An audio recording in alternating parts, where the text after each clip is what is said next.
Lucas capítulo 1, verso de número 46 a 56 diz assim: Então disse Maria: A minha alma engrandece ao Senhor, e o meu espírito se alegrou em Deus meu Salvador, porque contemplou na humildade da sua serva, pois desde agora todas as gerações me considerarão bem-aventurada, porque o Altíssimo, o Poderoso, me fez grandes coisas, santo é o seu nome.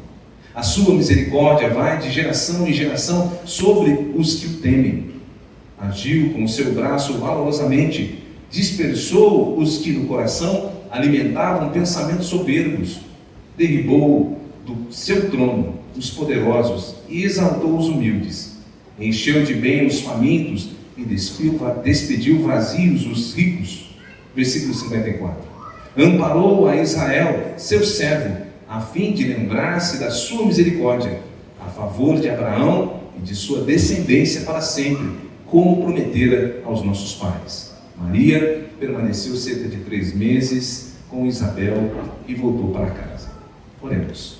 Senhor, nós nos colocamos diante de Ti, diante da Tua graça, da Tua misericórdia, e suplicamos, ó Deus, a Tua graça sobre nossas vidas, sobre a minha vida, para que eu possa, Senhor, lembrar da Tua palavra e transmiti-la com fidelidade, com temor, para que dê graça àqueles que ouçam. Ó Deus Santo e Todo-Poderoso, clamamos a Ti, fala conosco através da Tua palavra, nos ensina, nos exorta e nos edifica, para que o Teu nome seja glorificado. Amém. A igreja pode se sentar. Meus amados, nós estamos a menos de uma semana do Natal. Hoje nós daremos continuidade aqui à nossa série de pregação sobre o Advento. Nós meditaremos aqui neste canto, um canto muito famoso, que é o canto de Maria, conhecido como Magnificat. Esse nome Magnificat, ele deriva da primeira palavra desse cântico na versão latina, ou em latim: Magnificat anima meu Dominum. Gastei todo o meu latim aqui, que significa nada mais do que minha alma magnifica o Senhor, de magnificante, de magnificar a Deus. Esse maravilhoso cântico, nós aqui vamos abordar e nós veremos algumas coisas muito importantes, principalmente como Maria, ela reconhece a grandiosa obra de Deus ao enviar Jesus Cristo para nascer neste mundo. Vamos falar um pouquinho do contexto de Lucas, né? Nós já tivemos uma pregação justamente sobre Lucas aqui, alguns versículos atrás, mas no início do capítulo nós vemos aqui Maria recebendo a visita do anjo Gabriel, que anuncia a ela que ela estará grávida do Salvador do mundo. Essa é uma notícia impactante, que realmente impacta profundamente a vida dela, e logo em seguida ela vai até a sua prima Isabel, que também estava grávida, que ao chegar na casa de Isabel, nos versículos atrás aí, ao saudar a Isabel, Isabel, cheia do Espírito Santo, exalta a Deus pelo milagre que Deus estava realizando na vida de Maria, assim também como engrandece a Maria por Deus ter a escolhido como instrumento para introduzir Cristo nesse mundo. Então nós chegamos aqui no texto que nós vamos meditar hoje,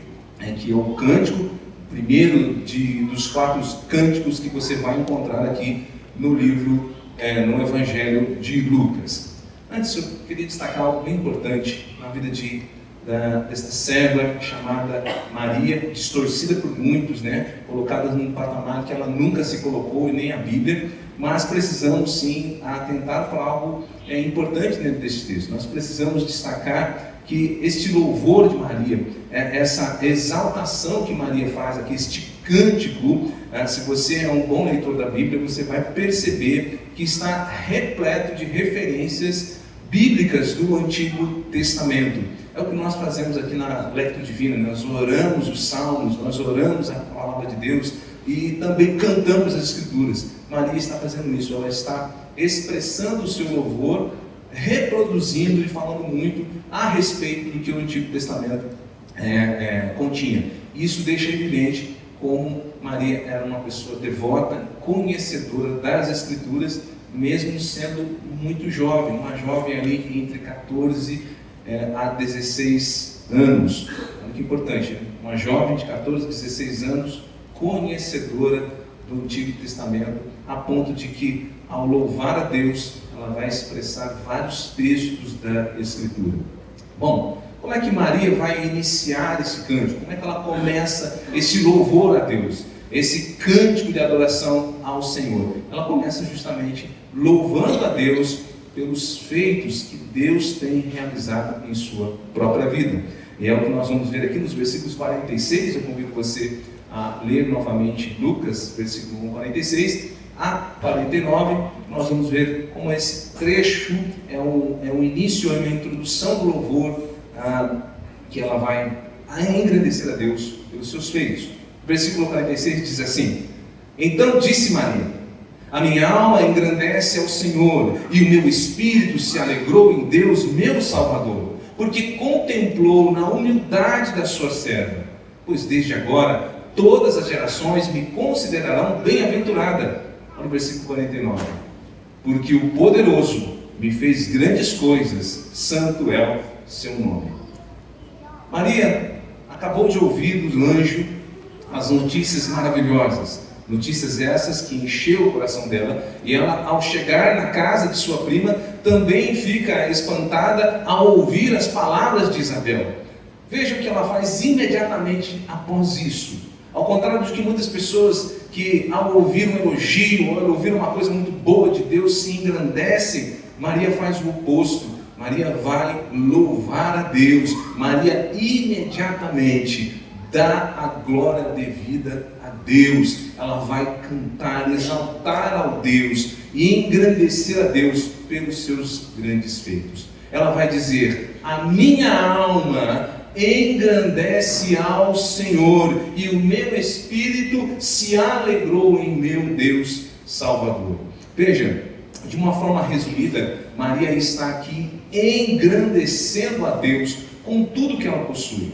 Ao dizer a minha alma e o meu espírito, ela não está fazendo uma divisão, como se a alma dela engrandecesse a Deus, mas o espírito não. O espírito se alegra, mas a alma não. Não é isso. Ela estava justamente trazendo o conceito bíblico, quando nós vemos no Antigo Testamento, por exemplo, a falar sobre alma e corpo junto, espírito e alma, espírito, alma e corpo. Não há uma divisão, mas sim há uma intenção de mostrar a integridade do homem, a totalidade do ser. Ou seja, em outras palavras, Maria está dizendo que ela adora a Deus, engrandece a Deus com tudo que ela tem, com todas as forças, com toda a sua alma, espírito, com tudo que ela possui, ela está glorificando e exaltando a Deus. Nada menos do que isso, após ouvir as grandes maravilhas que Deus iria fazer por ela. E esta é uma verdade que nós deveríamos aprender a louvar a Deus, não somente com os nossos lábios, mas louvar a Deus com tudo que nós temos, com tudo que nós possuímos. Meus amados, muitas vezes as pessoas vêm à igreja e na hora do louvor abre os lábios e a gente parece que está, me perdoa, né? A gente começa a observar, parece que as pessoas estão na mímica assim: o Senhor é meu pastor. Louve a Deus, adore ao Senhor. Veja, Maria está louvando a Deus porque ela reconhece as grandes coisas que Deus fez por ela. Será que nós não temos motivo suficiente para entrarmos na casa de Deus e abrirmos os nossos lábios com toda a nossa alma, com todo o nosso ser, com toda a nossa força, com todo o nosso entendimento e glorificar a Deus? Porque grandes coisas o Senhor fez por nós, grandes coisas o Senhor tem realizado e continua a realizar por nós. Então, que nós possamos engrandecer a Deus com toda a nossa alma, com todo o nosso espírito, com tudo que temos, com todo o nosso ser. Porque é isso que o Senhor nos ensina, principalmente quando se trata de adorar e amar a Deus. O próprio Senhor Jesus vai dizer lá em Marcos capítulo 12, versículo 30, ele vai dizer o seguinte: amarás, pois, o Senhor teu Deus de todo o teu coração, e de toda a tua alma, e de todo o teu entendimento, e de toda a tua força. Sabe o que ele está dizendo? Não pode ficar um milímetro do seu ser sem amar a Deus, sem glorificar a Deus, sem bendizer a Deus, principalmente diante de tudo que Ele tem realizado em nós, de toda a sua grandiosa obra realizada em nós. E Maria está aqui justamente louvando a Deus com todo o seu ímpeto, com toda a sua força, porque ela tem reconhecido as grandes coisas, a grande obra que Deus está realizando nela. Quando nós olhamos esse início de louvor, nós precisamos perguntar: qual é a razão? Qual é a razão do louvor? Qual é a razão do cântico de Maria? Por que ela está cantando com tanta força? Por que ela está cantando com tanta alegria, com tanto entusiasmo? E nós podemos começar a perceber essa resposta ao olhar o versículo 49. Olha o que diz o versículo 49 de Lucas, capítulo 1. Maria, louvando a Deus, ela vai dizer: porque o poderoso, o Deus todo-poderoso, o Senhor glorioso, me fez grandes coisas. E é justamente isso que nós estamos vendo. Maria está reconhecendo a obra grandiosa que Deus está fazendo em sua vida. Meu amado, imagina se fosse qualquer um de nós recebendo de Deus algo impressionante. Principalmente as mulheres, somente as mulheres agora. Receber essa dádiva de Deus, de ser a portadora de Cristo, de ser aquela que vai ser o instrumento de Deus para trazer Jesus a essa terra. Que mensagem gloriosa, que mensagem poderosa, que nada menos poderia gerar no coração de Maria esse louvor, essa exaltação a Deus, porque ela reconhece a grande obra de Deus, de ser a portadora de Cristo, de ser aquela pelo qual Deus usará para introduzir Cristo nessa terra. Alguém que você não vê nenhuma menção de Maria no Antigo Testamento. Você não vê o nome dela, você não vê os parentes dela, você não vê de onde ela surge, você não vê quem eram os irmãos, quem eram os pais. Você é uma pessoa simples, humilde, uma pessoa que não possui a fama nem condições para receber tamanha graça de Deus. Uma mulher simples, casada com um carpinteiro, moradora de uma cidade desprezada por muitos, Nazaré. Lembra? Pode porventura ver alguma coisa boa de Nazaré? Essa mulher humilde, simples, ela é a portadora da graça de Deus, é a serva de Deus que foi escolhida por Deus para ser a portadora de Cristo Jesus. Então ela reconhece essa grande obra de Deus e diz: o motivo pelo qual eu louvo com todas as minhas forças é por causa da grandiosa obra que Deus tem feito na minha vida. E ela está citando o que todo o Antigo Testamento fala. O motivo pelo qual nós devemos louvar a Deus sempre é a obra de Deus na nossa vida. Poderia usar muitos textos do Antigo Testamento, mas eu quero apenas lembrar de um, é muito famoso, o Salmo de número 126, que também reconhece que o motivo da alegria do seu povo, que o motivo da alegria do povo de Deus é justamente os grandes feitos de Deus na sua vida. O Salmo 126, você pode anotar aí, depois conferir lá o versículo 3, o salmista com grande alegria, ele vai dizer o seguinte: com efeito, grandes coisas fez o Senhor por nós, por isso estamos alegres. Por isso nós estamos alegres.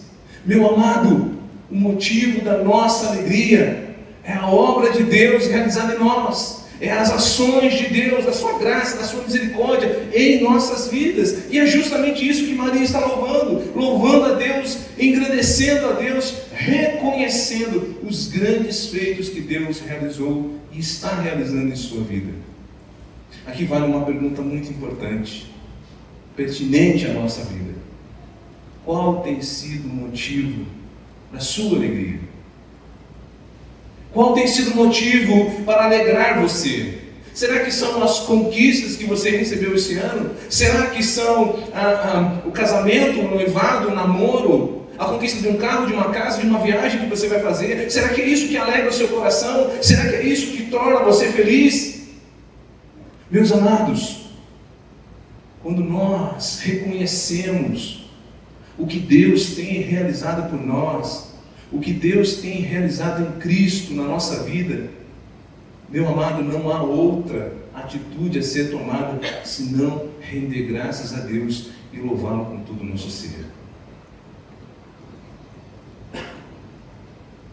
Maria então louva a Deus com todo o seu ser, com toda a sua força, reconhecendo a obra de Deus na sua vida.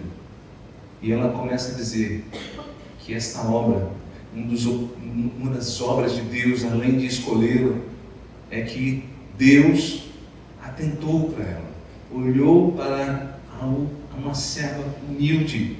Olha o versículo 48, que continua ali no louvor desta serva. Ela diz: porque contemplou na humildade da sua serva. Deus fez grandes coisas a essa jovem. E ele está dizendo, e uma das coisas que Deus fez grandiosas foi atentar para mim, olhar para mim, uma serva humilde. E o termo aqui que é usado, traduzido por humildade, não é simplesmente o contrário de orgulhoso. A ideia de uma condição baixa, alguém que é pequeno, alguém de condição baixa, um servo pequeno.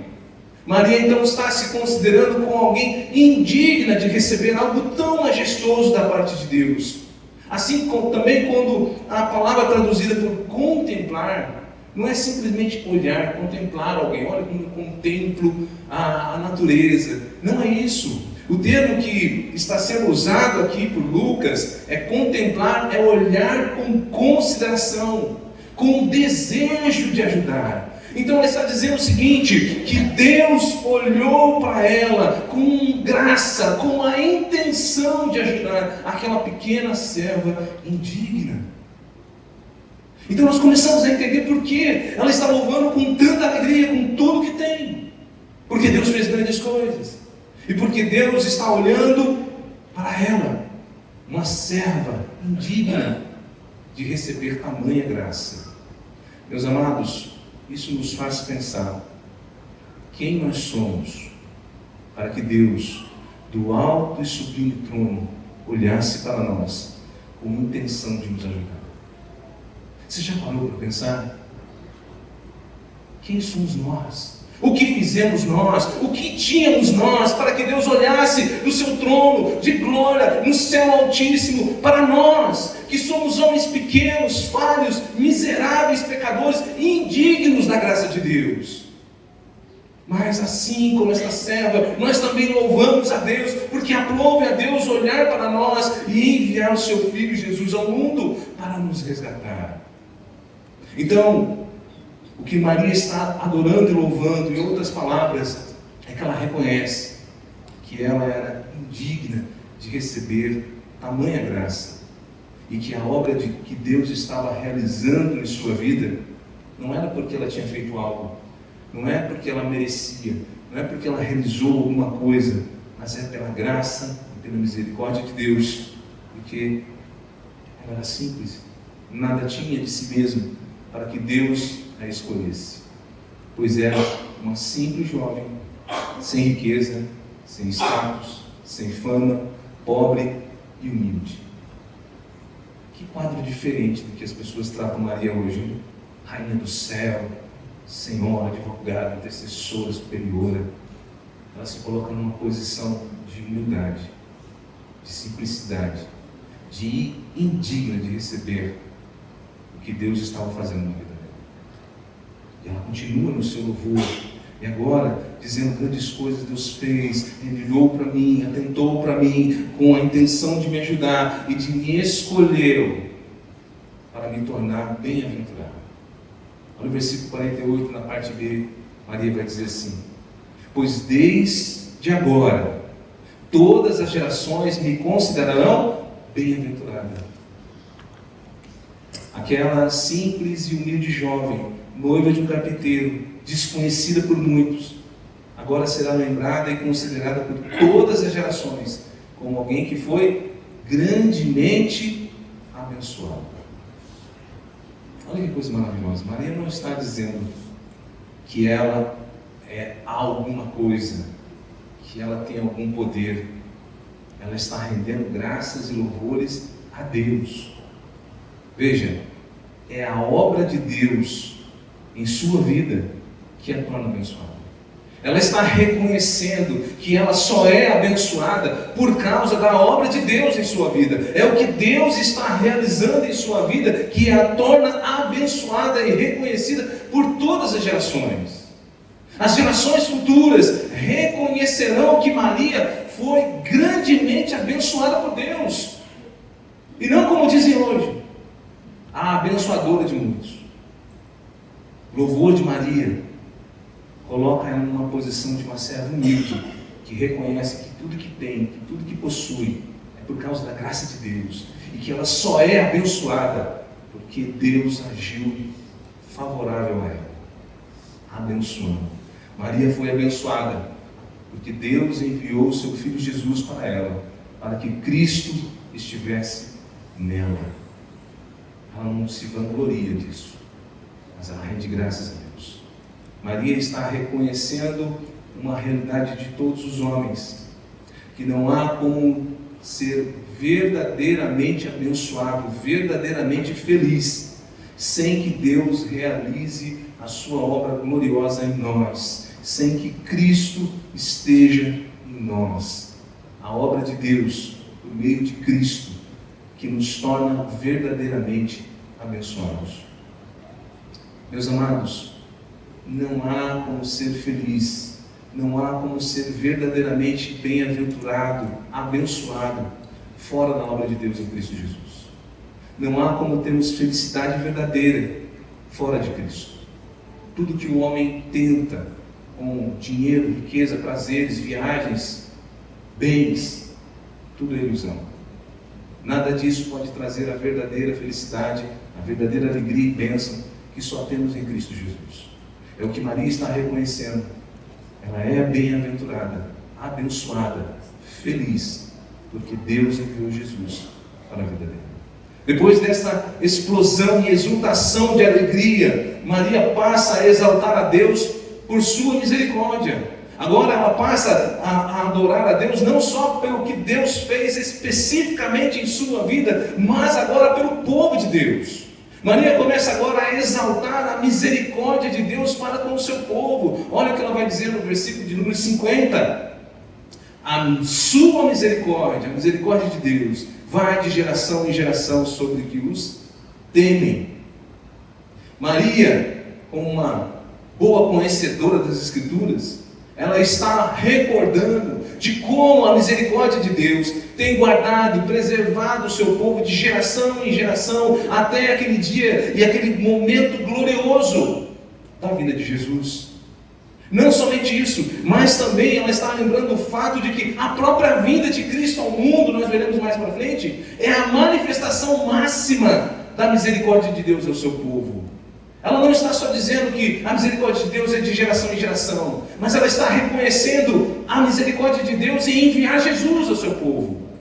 Deus preservou e sustentou o seu povo por todas as gerações. Quando nós olhamos desde o jardim do Éden até hoje, Deus tem sustentado, guardado e preservado o seu povo, não por causa de algo que o seu povo faça, não por algo que o seu povo mereça, mas única e exclusivamente por causa da sua misericórdia.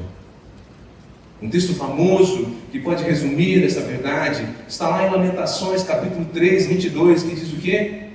As misericórdias do Senhor são a causa de não sermos consumidos, de não sermos derrotados, porque as suas misericórdias não têm fim, renovam-se a cada manhã. É este pensamento de Maria. A misericórdia de Deus está sendo ali expressa na vida de Cristo. A vinda de Cristo é a expressão máxima da misericórdia de Deus. Então agora, agora Deus, através do nascimento de Jesus, está manifestando visivelmente ao mundo a sua grandiosa misericórdia, para que o seu povo não seja destruído, para que não sejamos condenados à morte eterna. Deus envia o seu Filho ao mundo como uma manifestação visível da sua misericórdia. O nascimento de Jesus é a a visão, a manifestação visível da misericórdia de Deus sobre o seu povo. É por causa dele que nós não somos consumidos.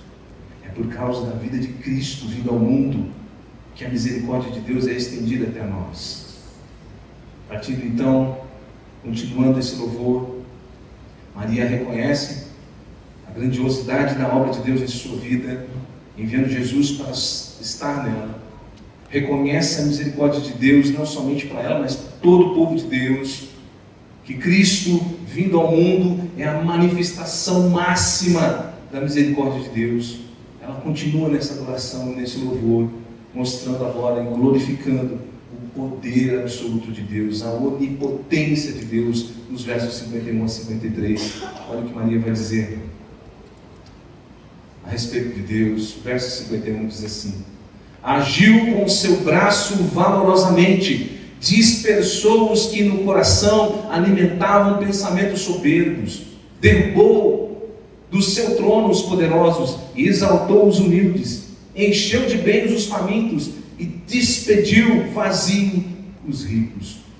Se nós lemos rápido, nós não perceberemos aqui, como assim o poder de Deus? Onde está o poder de Deus aqui, pastor?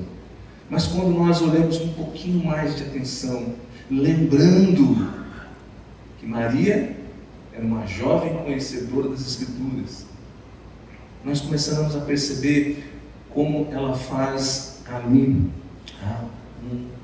um jogo de antagonismo. Ela diz que Deus derruba o soberbo e exalta o humilde. Deus, Ele é poderoso para despedir ou dispensar ou lançar fora os ricos e os soberbos e exaltar e encher de bens aqueles que Ele ama. Certamente Maria estava com uma mente repleta de como o Antigo Testamento revelava a onipotência de Deus, de como não há em todo o Antigo Testamento impossíveis para Deus. Todo o Antigo Testamento, toda a Escritura do Antigo Testamento aponta a soberania de Deus, aponta a onipotência de Deus, como um Deus que não há impossíveis para Ele, como um Deus que não há quem possa impedi-lo. Nos versos de Salmo, nós vemos inúmeras vezes os salmistas cantando e adorando a onipotência de Deus, o poder de Deus. Eu quero destacar apenas um, que ilustra bem essa verdade. O Salmo de número 62, o verso de número 11, o salmista diz assim: uma vez falou Deus, duas vezes ouvi isto, que o poder pertence a Deus. A onipotência, todo o poder, toda a autoridade pertence a Deus. Irmãos, isso é muito mais do que achar que Deus tem poder suficiente para fazer algo. É entender e compreender que as Escrituras dizem que não há quem tem mais poder do que Deus para impedir o seu agir. É o que Isaías vai dizer lá no capítulo 43, nos versos 13, ele vai dizer assim: ainda antes que houvesse dia eu era, e nenhum há que possa livrar alguém das minhas mãos. Agindo eu, quem impedirá? Poder, reinos, exércitos, demônios, Satanás, ninguém pode impedir o agir de Deus. Ele é soberano, Ele é o Todo-Poderoso, o Onipotente, e quando Ele age, não há quem possa impedir. Por isso, Maria vai usar o termo braço forte, que é a tradução ali correta, do Senhor, que todo o Antigo Testamento denota o poder de Deus. Esse termo era usado tanto para sustentar, apoiar, mas também para dissipar, abater e exterminar. Ou seja, Deus, o braço forte de Deus, o poder de Deus é poderoso para reverter e dissipar qualquer situação. Não há o que Deus não possa agir. Ele é um Deus que dispersa, que manda para longe, em outras palavras, espalha os orgulhosos, os arrogantes.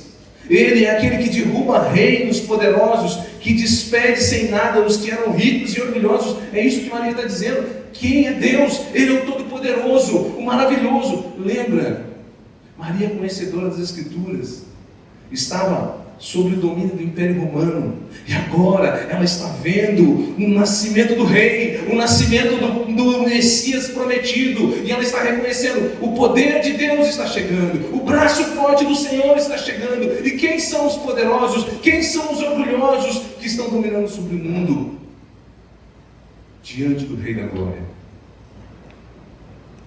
O seu braço é poderoso para sustentar o seu povo, mas também é poderoso para exterminar os seus inimigos.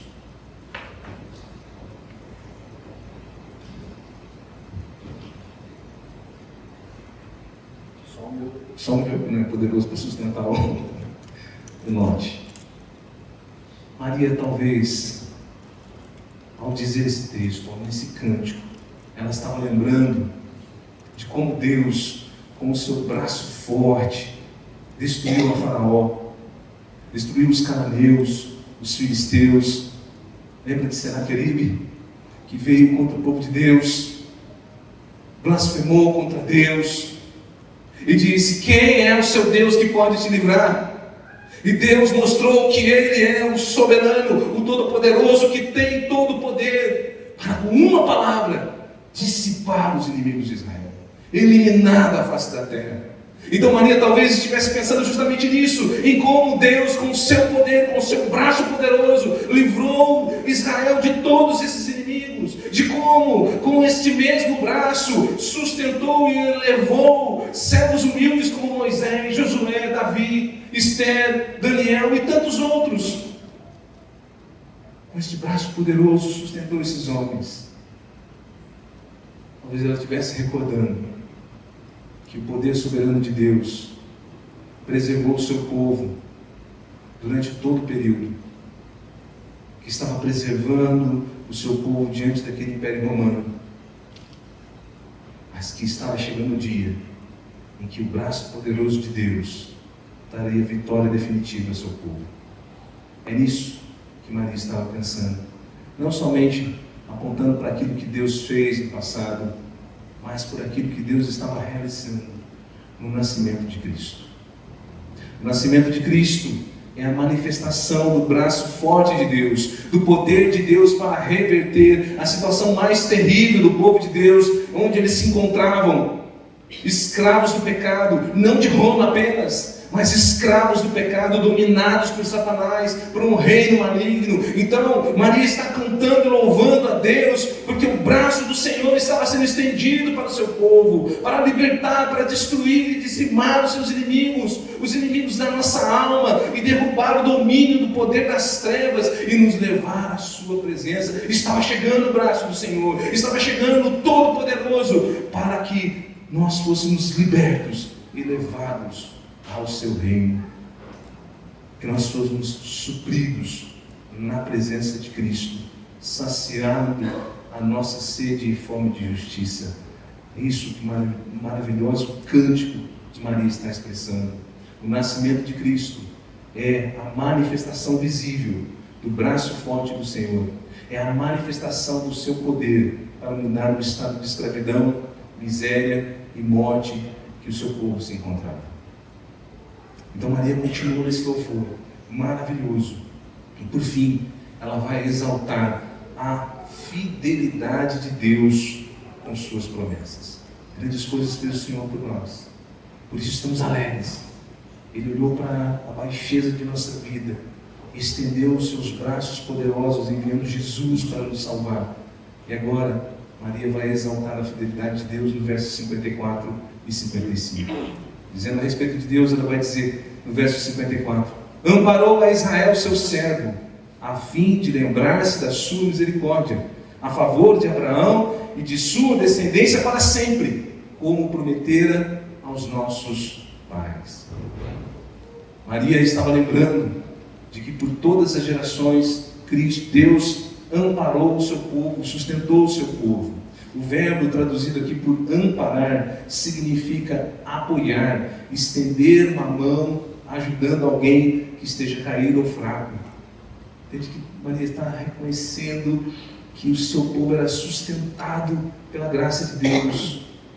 Ele está dizendo: Deus estendeu as mãos, Deus amparou o seu povo durante todo esse tempo. E é o que Deus fez por todas as gerações, não por causa de algo que o povo fez, não porque Israel tenha sido merecedor dessa ajuda, mas por causa da misericórdia de Deus, por causa da promessa que Deus fez a Abraão. Olha como Maria diz assim, por causa das promessas que foram feitas aos nossos pais, por causa da promessa que Deus fez a Abraão, uma promessa eterna de abençoar o seu povo, uma promessa eterna de possuir uma terra, um reino eterno, onde todas as nações serão abençoadas. Deus sustentou o seu povo. Deus não tem sustentado a nossa vida porque nós somos bonitinhos, porque nós somos bons, mas por causa das suas promessas, por causa da sua palavra que é fiel e verdadeira e nunca voltará atrás. Maria estava com as palavras ditas na sua mente, que acabou de ouvir do anjo. Volte um pouquinho aí em Lucas capítulo 1, versículo 31. Por isso que ela está louvando a Deus. É chegado o Rei da Glória. Ela vai associar essas promessas à vida de Jesus. O verso 31, 33, o anjo trazendo essa revelação a Maria. Ele diz o seguinte, eis, no versículo 31, eis que conceberás e darás à luz um filho. Até aí tudo bem, já era um milagre maravilhoso. E aí o anjo continua dizendo, a quem chamarás pelo nome de Jesus? Este será grande e será chamado Filho do Altíssimo. Deus, o Senhor, lhe dará o trono de Davi, seu pai, e ele reinará para sempre sobre a casa de Jacó, e o seu reinado não terá fim. Sabe o que Maria está entendendo? É o cumprimento da promessa de Deus, é o cumprimento da promessa do envio do Rei Eterno, do Senhor que vai reinar sobre Israel, sobre o Messias, o ungido de Deus, que vem libertar e salvar o seu povo, e reinar por todo sempre, com poder e graça. Maria está reconhecendo que Deus é fiel e que está chegando o grandioso dia em que os profetas anunciavam e esperavam. O Antigo Testamento, os profetas anunciavam esse dia glorioso da vinda do Messias, do Rei glorioso, para cumprir as promessas feitas a Abraão, Isaque e Jacó. As promessas que o profeta Isaías tanto profetizou e aguardava, como está lá em Isaías 9, versículo de número 1 e 2. Eu vou ler na Nova Versão Transformadora. Esse tempo de escuridão e desespero, no entanto, não durará para sempre. A terra de Zebulon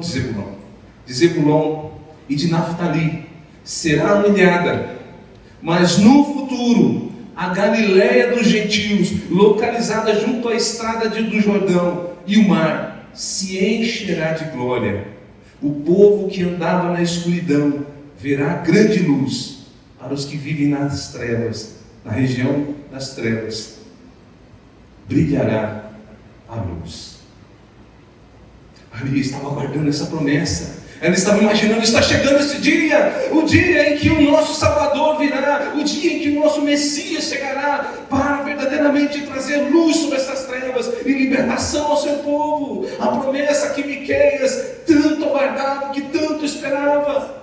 Miqueias, ele louva a Deus, ele profetiza numa esperança da vinda do Messias. Ele vai dizer no capítulo 7, no verso 18 e 20, olha o que ele diz: quem, ó Deus, é semelhante a ti, que perdoas a iniquidade e te esquece das transgressões do restante da tua herança? O Senhor não retém a sua ira para sempre, porque tem prazer na misericórdia. Olha o versículo 19: tornará a ter compaixão de nós, pisará aos pés as nossas iniquidades e lançará todos os nossos pecados na profundeza do mar. Mostrará a Jacó a fidelidade e a Abraão a misericórdia, aos quais juraste aos nossos pais desde os dias antigos.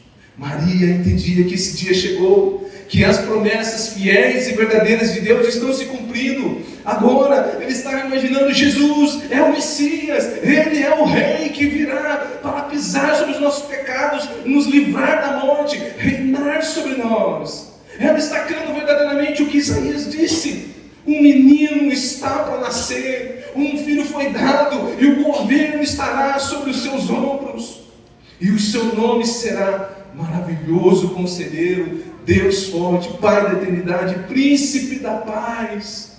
Maria está dizendo: Deus é fiel, Ele é fiel às suas promessas, Ele está cumprindo a sua promessa. Certamente nós podemos confiar e descansar, porque certamente elas se cumprirão.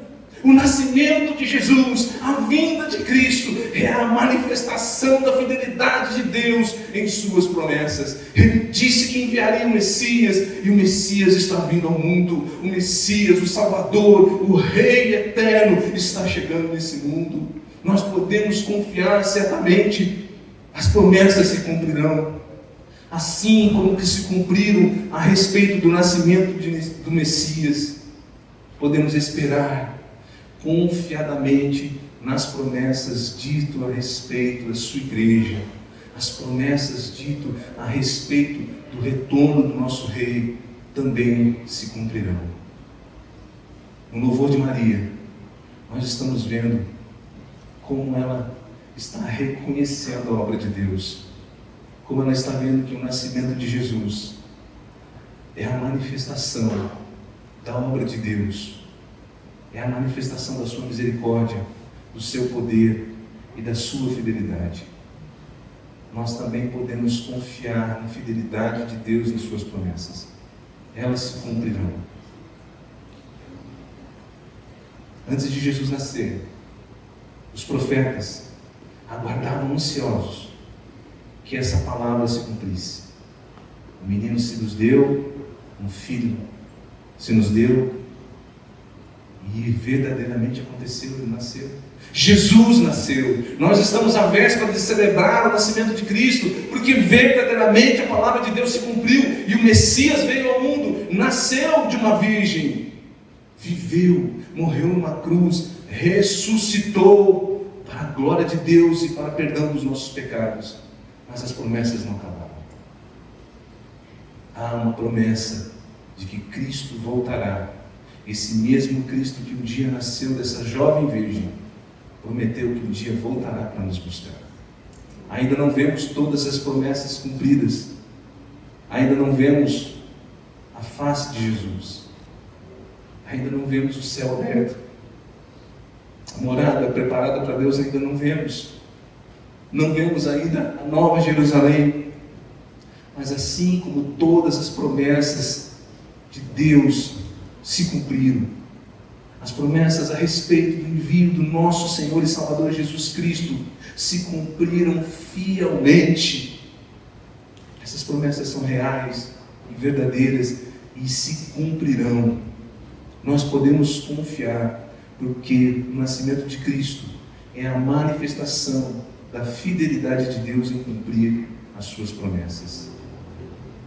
Meus amados, por tudo isso, Maria, uma jovem simples e humilde, rompe com toda a força, com tudo que tem, louvando a Deus por suas promessas fiéis e verdadeiras que estão se cumprindo em seu povo, em sua vida. Esse cântico de Maria não é um cântico de alegria por ser uma mãe. Fernanda, né? Com certeza cantou alegremente ao Senhor por receber uma filha. Não é esse cântico. Maria não está cantando simplesmente porque está sendo mãe. É um cântico de júbilo, de alegria pela grandiosa obra de Deus em enviar Cristo, o Redentor e Salvador do povo. É um cântico, é um louvor a Deus, é um louvor à sua misericórdia, ao seu poder e à sua fidelidade. Vivemos, amados, nós vemos aqui nesse maravilhoso cântico que o nascimento de Jesus é a manifestação máxima da misericórdia de Deus ao seu povo. Que o nascimento de Jesus Cristo é a manifestação do poder onipotente de Deus em reverter toda e qualquer situação. O nascimento de Jesus é a manifestação da onipotência do poder glorioso de Deus, como Maria diz, de destruir pensamentos, de destronar reis, de reverter situações impossíveis aos homens, principalmente de dissipar as trevas e nos levar para o reino de luz, de nos tirar da escravidão, do pecado, de nos tirar da vergonha, de toda a miséria e nos suprir em Cristo, na sua presença. Por fim, nós aprendemos que o nascimento de Cristo é a manifestação da fidelidade de Deus em cumprir suas promessas, que suas promessas são fiéis e verdadeiras e que podemos confiar em sua palavra que jamais falhará. Meus irmãos, o Natal não é um feriado meramente religioso, um dia para trocar presentes, cear com a família, tudo isso é muito bom, se você tiver condições, faça. Mas a data do Natal é para celebrarmos o nascimento de Cristo. É um dia especial, um dia para lembrarmos da grandiosa obra de Deus para com o seu povo. O pastor Ricardo falou aqui no começo. Ore com sua família, reflita, louve a Deus juntamente com a sua família pela grandiosa obra que Deus realizou enviando Jesus a esse mundo para nos salvar. O Natal é um dia para lembrarmos das suas eternas misericórdias, do seu imensurável poder e da sua fidelidade para com o seu povo. É um dia para celebrarmos e louvarmos a Deus, como fez essa jovem e simples, humilde mulher, que reconheceu a grandiosa obra de Deus em sua vida, que a tornou bem-aventurada, não por algo que ela fez, mas por causa da obra de Deus em sua vida, por causa da obra de Deus de enviar Jesus ao mundo para ser o Salvador do seu povo. Creia em Deus, creia em seu Filho, creia em Jesus Cristo, creia que Ele nasceu para cumprir a grandiosa obra de Deus, de salvar o seu povo dos seus pecados, de libertá-los da escravidão e da morte e levá-los para o seu reino eterno. Creia no poder de Deus para transformar todas as coisas, para que Deus não há impossível, não há vida que Ele não possa transformar em Cristo Jesus. Por mais difícil que seja a sua, Deus é poderoso para em Cristo tornar você uma nova criatura em Cristo Jesus. Creia nas promessas do Senhor. As promessas do Senhor são fiéis e verdadeiras e elas certamente se cumprirão.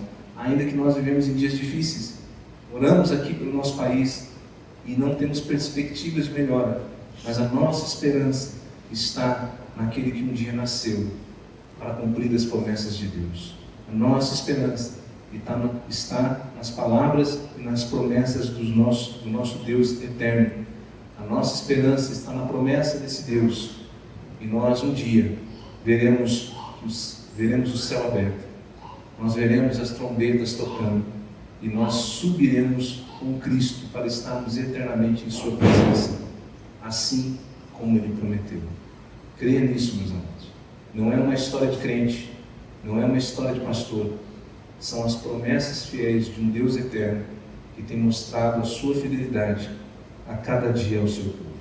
Amém? Convido você a fechar seus olhos e juntos oremos. Senhor nosso Deus, Pai Todo-Poderoso, diante de Ti nós nos colocamos e eu peço, Senhor, que pela Sua graça e misericórdia nossos olhos sejam abertos para a verdade da Sua palavra.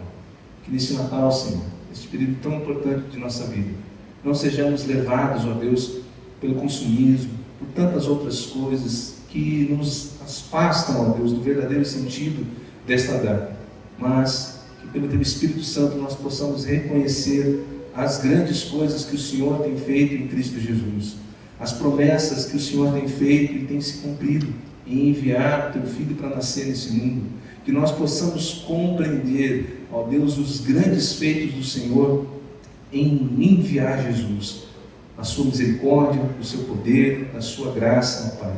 Que nós possamos entender o Teu amor e a Tua misericórdia imensurável para conosco. Nós que somos indignos e merecedores de que o Senhor olhasse por nós.